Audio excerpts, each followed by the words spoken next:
अर्जुन के जीतने में एक ही रोड़ा है, एक ही व्यक्ति है जिससे माधव को भी लगता है कि ये शक्तिशाली रहा तो मेरा दोस्त, मेरा भाई युद्ध हार सकता है। भगवान ने उसे कितने प्रेम से टैकल किया है। राजनेताओं को सीखना चाहिए, कृष्ण से कूटनीति सीखनी चाहिए। जब संधि फेल हो गई और युद्ध लेकर माधव लौटे तो विदुर के घर पर सुबह ही सुबह कुछ मेहमान आए, कृष्ण से मिलने आए। हम भी कहीं ठहरते हैं तो नगर के लोग मिलने आ जाते हैं, महत्वपूर्ण लोग मिलने आते हैं कि कुमार विश्वास है तो हम सब कवियों से मिलने लोग आते हैं। तो विदुर के द्वारपाल ने कहा कि अंगराज कर्ण आए हैं। विदुर ने पूछा कि क्या मुझसे मिलना चाहते हैं? उनसे कहिए राज्यसभा में मिले, अब मैं अपने अतिथि के साथ व्यस्त हूं। और अतिथि भी कौन? माखन चोर। द्वारपाल ने कहा जी नहीं, वो आपसे मिलना नहीं चाहते, वो आपके अतिथि से मिलना चाहते हैं। कृष्ण ने कहा उन्हें आदरपूर्वक अंदर लेकर आओ। कर्ण आए, कर्ण ने प्रणाम किया। युद्ध में दुर्योधन की पराजय हुई हो चाहे कुछ भी हुई हो, महाभारत के जिन चरित्रों में से एक चरित्र पर मैं अंदर तक फिदा हूं उनमें से एक कर्ण भी है। क्या योद्धा है, क्या अद्भुत। हाँ। कृष्ण मुस्कुराए। कर्ण के चेहरे पर दुख और पश्चाताप का भाव था। कर्ण ने हाथ जोड़कर कहा माधव, मैं कल राज्यसभा में आपके साथ हुई बदतमीजी के लिए अपने मित्र दुर्योधन की ओर से आपसे क्षमा मांगने आया हूं। भगवान ने कहा ईश्वर तुम जैसा मित्र सबको दे जो इतने बड़े अपराध के बाद भी क्षमा मांगने के लिए आ जाता है, ऐसा मित्र सबको मिले। कर्ण ने कहा कि अगर आप मुझे थोड़ा सा भी माधव प्रेम करते हैं तो मेरे मित्र को क्षमा कर दीजिए। उसने गलती की, उसे दूत के साथ ये व्यवहार नहीं करना चाहिए था और आप जैसे दूत के साथ तो सोचना भी नहीं चाहिए था। भगवान ने कहा मैं उसे माफ कर दूंगा, लेकिन एक शर्त है कर्ण। अंगराज ने कहा कि इसी क्षण मैं आपको अंग प्रदेश का राज्य दे देता हूं, मेरा शरीर ले लीजिए पर मेरे मित्र को माफ कर दीजिए। कृष्ण ने कहा शरीर देने की इतनी उतावली में मत आओ अंगराज, समय तय हो चुका है, सबको देना पड़ेगा, तुमको भी देना पड़ेगा, पक्का तय हो।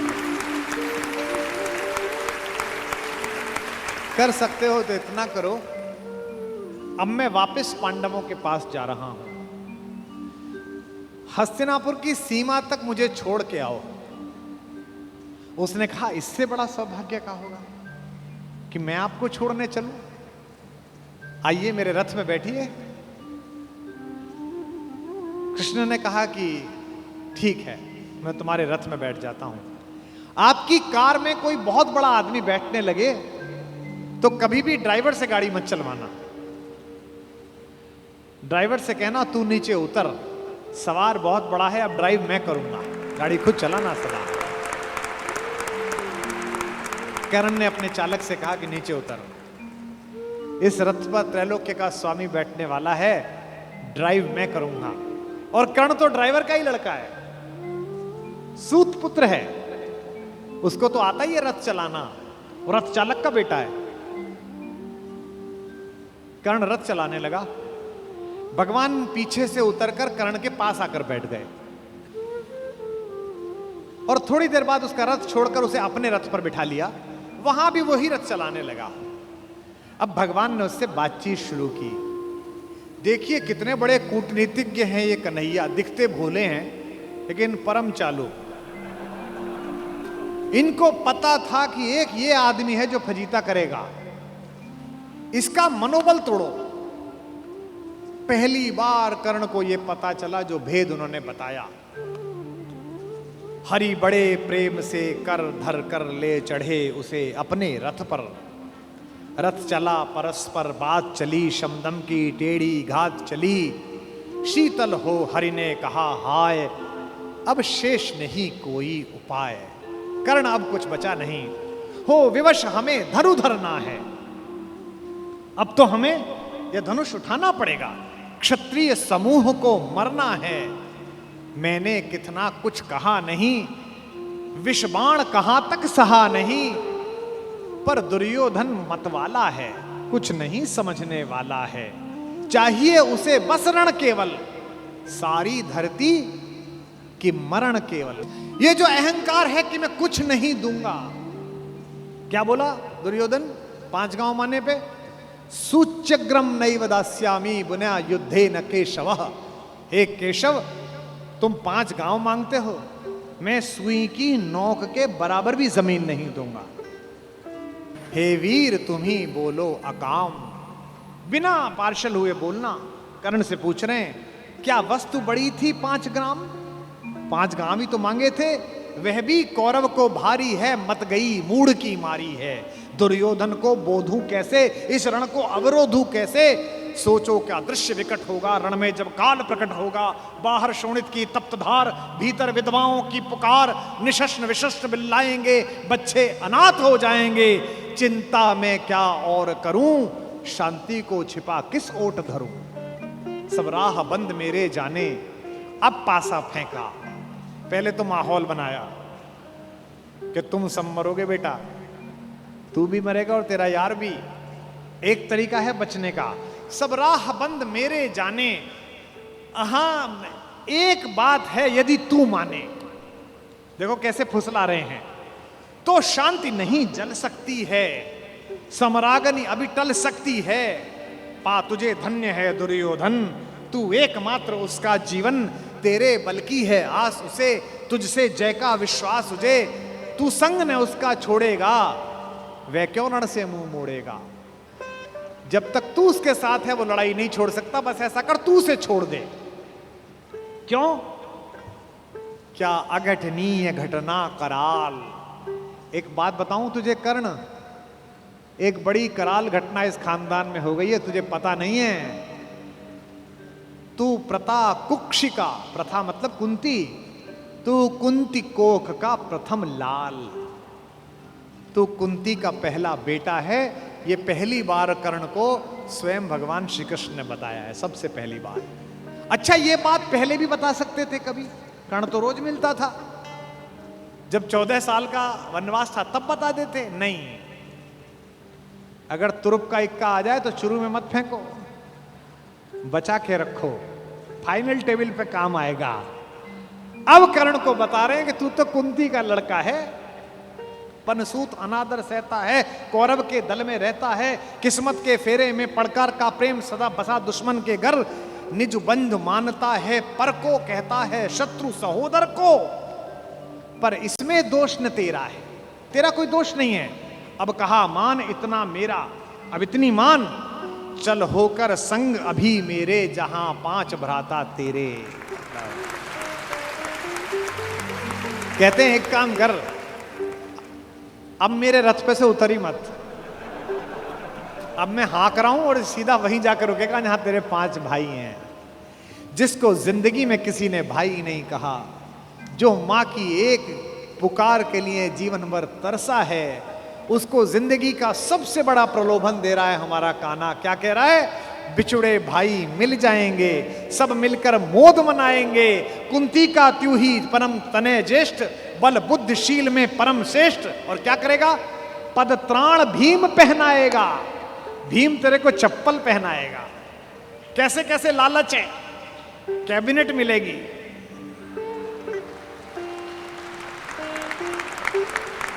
और उसमें भी कोई छोटा मोटा मिनिस्टर नहीं, सीधा ही प्राइम मिनिस्टर। पद त्राण भीम पहनाएगा, हैं? धर्मादिप युधिष्ठिर चमर डुलाएगा। तेरे दरबार के बाहर कौन खड़े होंगे? पहरे पर पार्थ प्रवर होंगे। जो तेरा दुश्मन है, तेरा छोटा भाई अर्जुन, ये तो तेरा एनएसजी कमांडो बनेगा।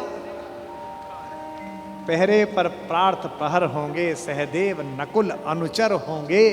सब लोग तुझे पहचानेंगे, असली स्वरूप को जानेंगे। खोई मणि को जब पाएगी, आखिरी दाव जो मारा है, खोई मणि को जब पाएगी, कुंती फूली न समाएगी।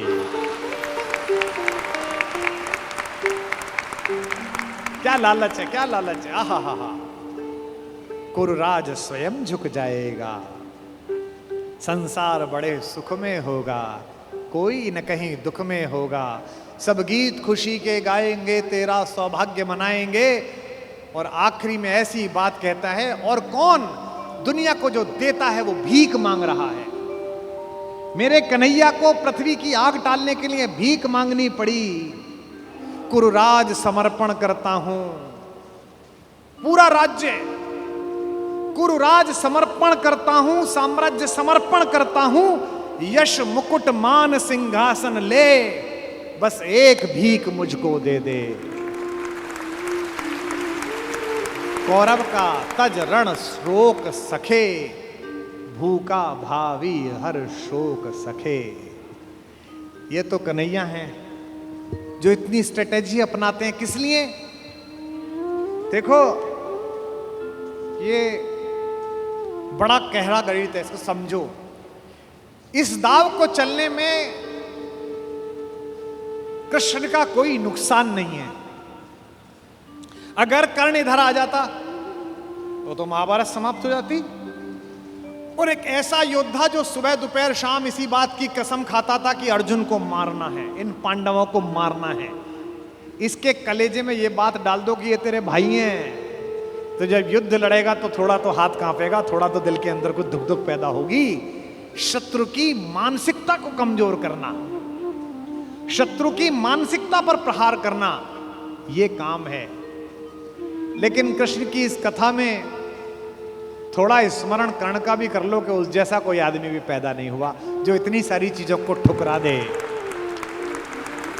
और खुल के कह दे, हे ऋणी कर्ण का रोम रोम, जानते सत्य यह सूर्य सोम, तन मन दुर्योधन का है, यह जीवन दुर्योधन का है। और दो पंक्ति जो कही है कर्ण ने, मैं उसकी दृढ़ता को और उसके समर्पण को प्रणाम करता हूं। सुरपुर से भी मुख मोड़ूंगा, केशव मैं उसे न छोड़ूंगा।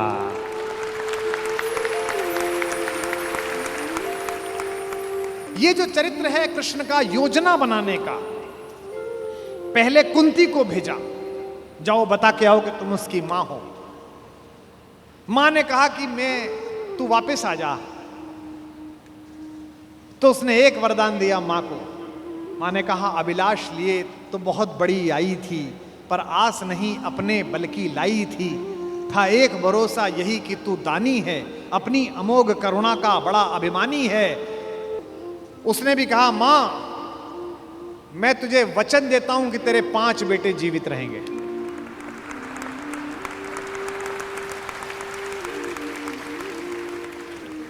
इसका मतलब है कि कर्ण ने कहा कि युद्ध के बाद 5 बेटे जीवित रहेंगे, अर्जुन के अलावा किसी पर हथियार नहीं उठाऊंगा, अर्जुन मिलेगा तो छोड़ूंगा नहीं, अर्जुन मर गया तो युद्ध समाप्त करवा दूंगा, तब भी तेरे 5 बेटे जिंदा रहेंगे। खुलकर कहूंगा ये मेरी मां है।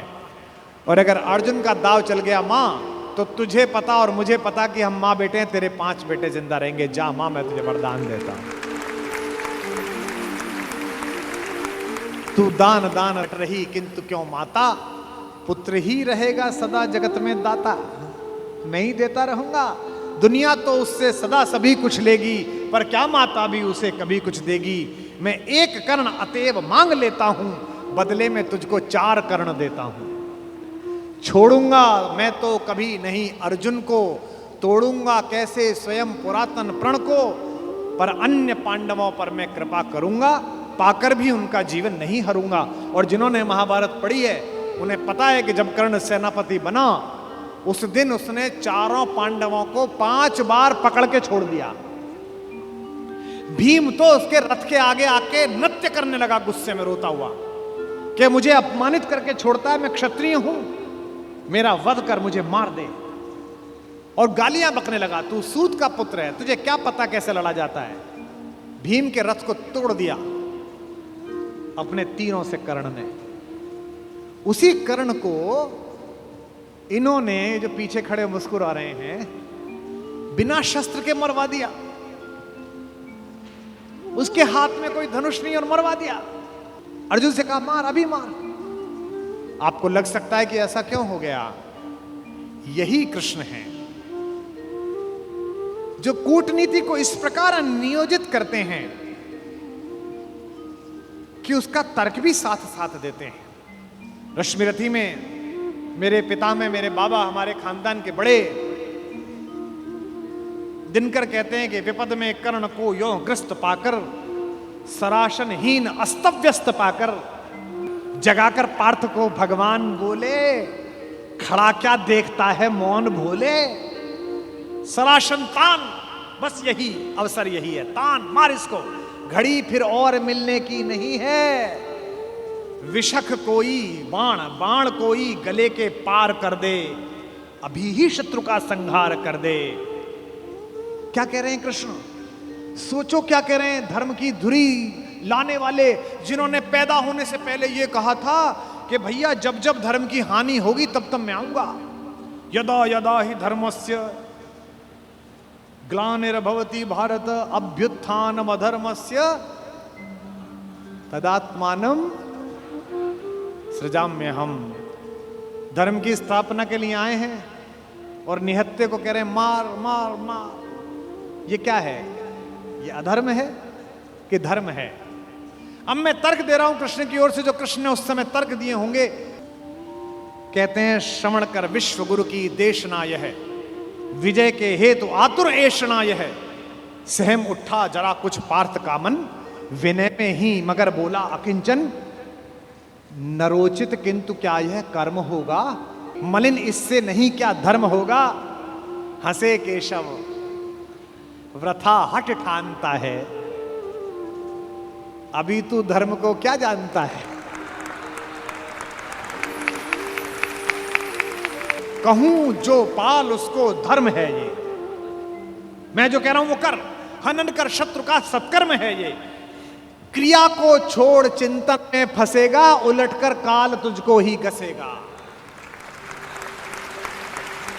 ये जो हमको सिखाते हैं कि हम दूसरे की सीमाओं का अतिक्रमण करके घर में जाके ना मार के आए, इनको पूछो कि जिस समय हिंदुस्तान के चौराहों पर बम फटते थे, इनको पूछो कि जम्मू कश्मीर में जाते हुए हमारे सीआरपीएफ के जवानों के मुंह पर मतदान के समय जाते हुए ये लफंगे चांटे मारते थे। इनको पूछो कि पड़ोसी के भीख मिले हथियारों से हिंदुस्तान की मां बेटियों को आतंकित करने वाले और केसर की क्यारी में बारूद भरने वालों को सीमा के अंदर पार घुस के मारा जाए कि ना मारा जाए। देश का एक एक बच्चा कहेगा कि मारा जाए। नहीं, जब पार्थ को देखा सुधरते, हृदय में धर्म का टुक ध्यान धरते, समय के योग्य धीरज को संजोकर कहा राधे ने गंभीर होकर। अब कर्ण बोला, हर पापी, हर अनाचारी, हर दुष्ट जिसने दुष्टता में साथ दिया है वो ज्ञान देने लगता है। भूल गया अर्जुन के कौन ज्ञान दे रहा है। अर्जुन के अंदर भक्ति, मनुष्यता, भावना सब पैदा हो गई। नरोचित धर्म का कुछ काम तो लो, बहुत खेले जरा विश्राम तो लो। फंसे रथ चक्र को जब तक निकालूं, धनुष धारण करूं, प्रहरण संभालूं। रुको तब तक चलाना बाण फिर तुम, हरण करना कर सको यदि प्राण तुम। नहीं अर्जुन शरण में मांगता हूं, समर्थित धर्म से रण मांगता हूं। कर्ण कहता है कि धर्म से युद्ध करो। कृष्ण मुस्कुराए कि बेटा अब फंसा के, अब मैं तुझे धर्म समझाता हूं, है ना। उपस्थित देख हो न्यायार्थ हरि को, निहारा पार्थ ने हो खिन्न हरि को। अर्जुन का तो सॉफ्टवेयर हैंग हो गया। इसे मारूं कि ये जो कह रहा है धर्म वो पालूं। और जब सॉफ्टवेयर हैंग हो जाए तो क्या करना चाहिए? जब तुझसे ना सुलझे तेरे उलझे हुए धंधे, भगवान के इंसाफ पर सब छोड़ दे बंदे। खुद ही तेरी मुश्किल को वो आसान करेगा, जो तू नहीं कर पाया वो भगवान करेगा। उपस्थित देख यो न्यायार्थ हरि को, निहारा पार्थ ने हो खिन्न हरि को। मगर भगवान किंचित भी न डोले। अभी तक तो हंस रहे थे, मुस्कुरा रहे थे, करते मार। जैसे ही कर्ण ने धर्म बोला, भगवान के अंदर से आग निकली। कुपित हो वज्र सी यह बात बोले, प्रलापी ओ उजागर धर्म वाले, बड़ी निष्ठा बड़े सत्कर्म वाले। मरा अन्याय से अभिमन्यु जिस दिन, कहां पर सो रहा था धर्म उस दिन।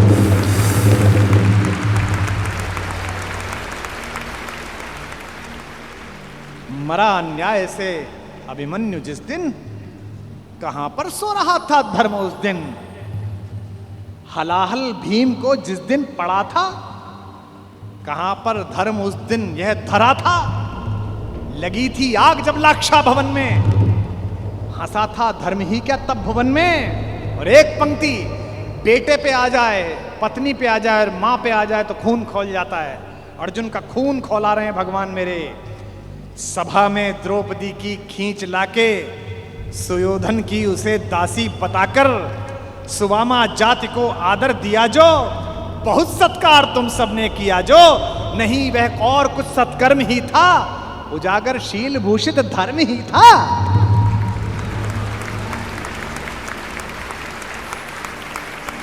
जिस दिन एक रजस्वला बेबस महिला को बाल से खींचकर तेरे दोस्त का नीच छोटा भाई लाया था, और तेरे उस तथाकथित मित्र ने अपनी जंघा पर हाथ मारा था कि यहां बैठेगी, उसी दिन तय हो गया था कि इस जंघा पर धर्म युद्ध के खिलाफ चोट पड़ेगी।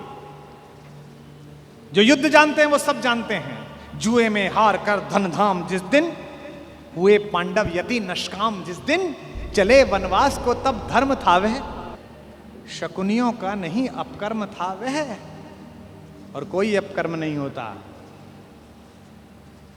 कटी से नीचे प्रहार करना अधर्म है, लेकिन दुर्योधन की जंघा तोड़ी भीम ने, कोई नहीं।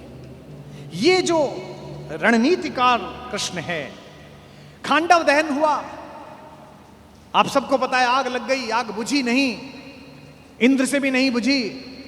तो इंद्र ने अपने बेटे से कहा, अर्जुन से कहा कि भाई बुझा। सर्पों ने कहा कि बुझा। अर्जुन ने बादलों में तीर मारा और बादल बरसे। जब पुरुषार्थ आ जाता है तो तीर आदमी ऐसे ही मारता है, कभी बादल में मारता है, कभी जमीन में मारता है। पिता में भीष्म जब पड़े हुए थे शरशैया पर, उनके मुंह से निकला पानी। कोई सोने के मटका लाया, कोई चांदी के मटके लाए। उन्हें अर्जुन की तरफ देखा कि पड़पोते पानी। अर्जुन ने तीर मारा पृथ्वी पे। कुरुक्षेत्र चले जाइए, आज भी आपको मिल जाएगी वो नदी जहां जमीन का स्तर तक, वहां तक तीर गया। और साइंस देखिए तीर की, ड्रिलिंग देखिए कि उतनी ही तेजी से गया और धार उतनी ही आई जो पिता में भीष्म के होठों तक आई।